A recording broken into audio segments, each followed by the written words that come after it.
Hello friends, welcome to S K G के education. देखिए friends, आज की वीडियो में हम लोकसभा के बारे में डिटेल में पढ़ेंगे और समझेंगे। अक्सर इस टॉपिक से हर एग्जाम में क्वेश्चन पूछे जाते हैं, तो आप किसी भी एग्जाम की तैयारी कर रहे हो तो ये वीडियो आपके लिए इंपॉर्टेंट रहने वाला है। तो चलिए, बिना किसी देरी किए शुरू करते हैं आज के सेशन को। आगे बढ़ने से पहले एक नजर डाल लेते हैं कि आज हम क्या क्या कवर करने वाले हैं। हम शुरुआत करेंगे लोकसभा के परिचय से, फिर देखेंगे चुनाव प्रक्रिया और योग्यताएं, इसके प्रमुख अधिकारी, लोकसभा की खास शक्तियां, राज्यसभा के साथ इसका सीधा कंपैरिजन और अंत में परीक्षा की दृष्टि से कुछ बेहद महत्वपूर्ण अनुच्छेद के बारे में पढ़ेंगे। तो आइए पहले हम बात करते हैं लोकसभा का परिचय। आखिर यह है क्या? देखिए, भारत की संसद के निचले सदन यानी लोअर हाउस को ही लोकसभा कहा जाता है। संविधान के अनुच्छेद 81 के तहत इसका गठन होता है।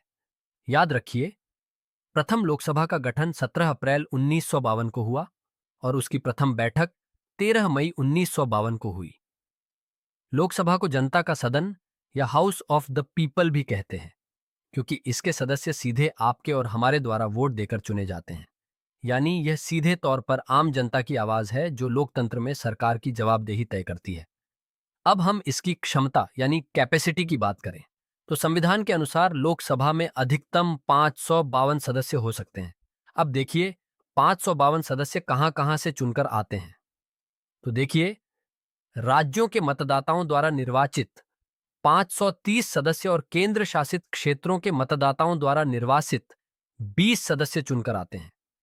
पहले राष्ट्रपति 2 एंग्लो इंडियन सदस्यों को नॉमिनेट कर सकते थे, लेकिन याद रखिए, 104वें संविधान संशोधन अधिनियम 2020 द्वारा लोकसभा में एंग्लो इंडियन समुदाय के वर्गों का उचित प्रतिनिधित्व न होने पर राष्ट्रपति द्वारा मनोनयन के प्रावधान को समाप्त कर दिया गया है। वर्तमान की बात करें तो इस समय लोकसभा में कुल 543 निर्वाचित सदस्य बैठते हैं। देखिए, लोकसभा में सर्वाधिक सदस्य उत्तर प्रदेश से 80 सीटें हैं और राजस्थान की बात करें तो राजस्थान से लोकसभा की 25 सीटें हैं। अब हम लोकसभा के कार्यकाल की बात करें तो सामान्य परिस्थितियों में लोकसभा का कार्यकाल 5 साल तक होता है, लेकिन यह कोई फिक्स्ड रूल नहीं है। भारत के राष्ट्रपति के पास यह संवैधानिक पावर है कि वे जरूरत पड़ने पर 5 साल पूरे होने से पहले भी सदन को भंग कर सकते हैं। देखिए, समय से पूर्व राष्ट्रपति लोकसभा का विघटन निम्न 3 परिस्थितियों में ही कर सकते हैं। नंबर 1, यदि लोकसभा में कोई भी दल स्थिर सरकार का गठन नहीं कर पा रहा है तो ऐसी स्थिति में नए चुनाव कराना आवश्यक है। नंबर 2, कुछ ऐसी परिस्थितियों उत्पन्न हो जाए कि प्रधानमंत्री लोकसभा भंग करने की सिफारिश कर राष्ट्र से नया जनादेश प्राप्त करना चाहे। और नंबर 3, राष्ट्रपति को यह ज्ञात हो जाए कि प्रधानमंत्री व मंत्रिपरिषद को लोकसभा में बहुमत का विश्वास नहीं रह गया है, तो वह उन्हें लोकसभा में विश्वास मत हासिल करने का निर्देश दे सकता है और ऐसा न करने पर मंत्रिपरिषद को बर्खास्त कर लोकसभा का विघटन कर सकता है। वहीं दूसरी तरफ अगर देश में नेशनल इमरजेंसी यानी राष्ट्रीय आपातकाल लागू हो जाए तो लोकसभा के कार्यकाल को कानूनी तौर पर बढ़ाया भी जा सकता है।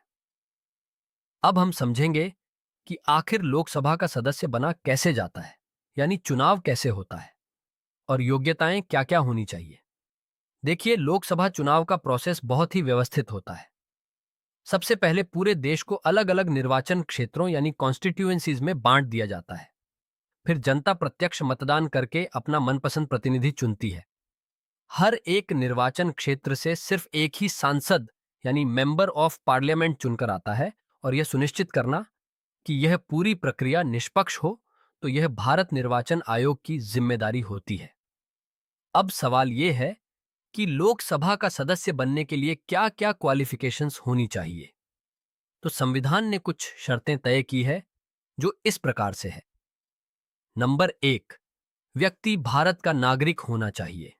नंबर 2, व्यक्ति की उम्र कम से कम 25 साल होनी चाहिए।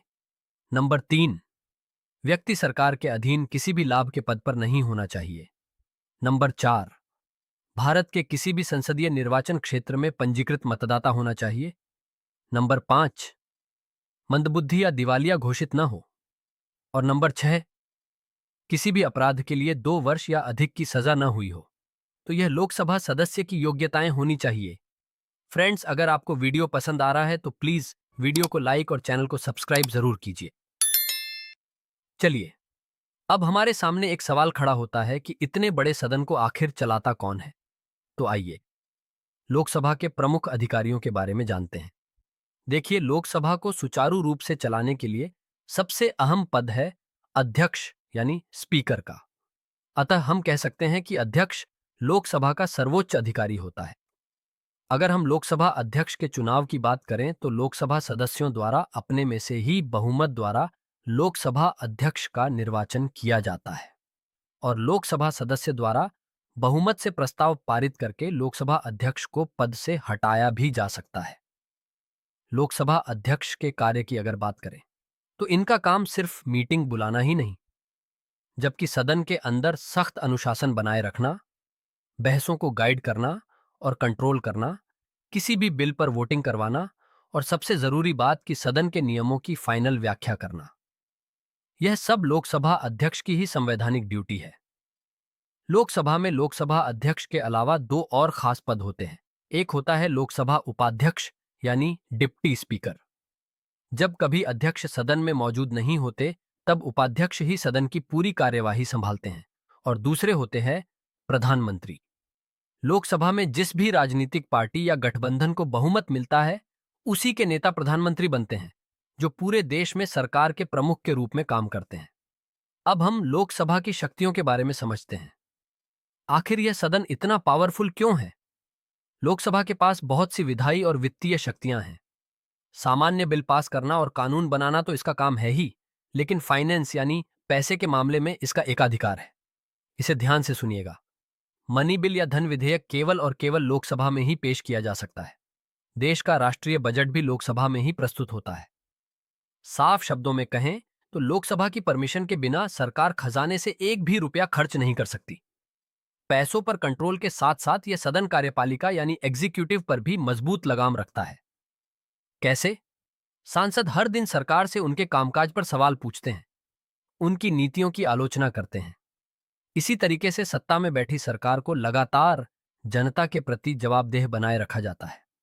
और अगर सरकार जवाबदेह न रहे तो लोकसभा के पास सबसे बड़ा हथियार है अविश्वास प्रस्ताव यानी नो कॉन्फिडेंस मोशन। यह एक ऐसा फॉर्मल प्रस्ताव है जो सिर्फ लोकसभा में लाया जा सकता है। अगर यह प्रस्ताव सदन में मेजॉरिटी से पास हो जाए तो इसका सीधा मतलब है कि सरकार गिर गई और प्रधानमंत्री सहित पूरी मंत्रिपरिषद को तुरंत इस्तीफा देना ही पड़ता है। चलिए, अब हम समझते हैं कि लोकसभा और राज्यसभा के बीच क्या अंतर है। बहुत से विद्यार्थी इसमें दुविधा में रहते हैं, तो आइए लोकसभा और राज्यसभा के बीच का अंतर एकदम क्लियर कर लेते हैं। देखिए, लोकसभा संसद का निचला सदन है जबकि राज्यसभा संसद उच्च सदन है। लोकसभा के सदस्यों को आम जनता प्रत्यक्ष वोट देकर चुनती है, वहीं राज्यसभा में चुनाव अप्रत्यक्ष यानी इनडायरेक्ट होता है। लोकसभा का कार्यकाल सामान्यतः 5 साल का होता है और इसे समय से पूर्व भंग भी किया जा सकता है। लेकिन राज्यसभा एक परमानेंट यानी स्थायी सदन है, वह कभी भी पूरी तरह से भंग नहीं होती, यानी कि राज्यसभा के सदस्यों का कार्यकाल 6 वर्ष होता है।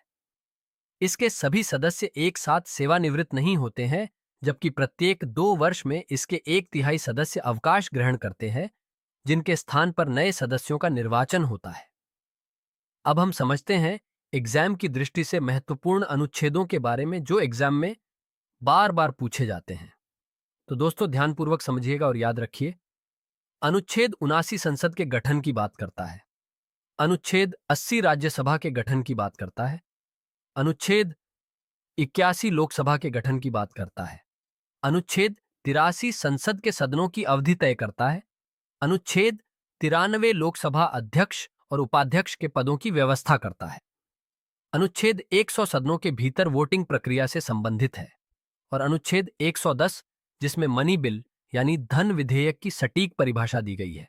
तो फ्रेंड्स, आज की वीडियो में बस इतना ही। अगर आपको यह वीडियो पसंद आया हो तो प्लीज वीडियो को लाइक और चैनल को सब्सक्राइब जरूर कीजिए। चलिए मिलते हैं नेक्स्ट वीडियो में, तब तक के लिए जय हिंद जय भारत।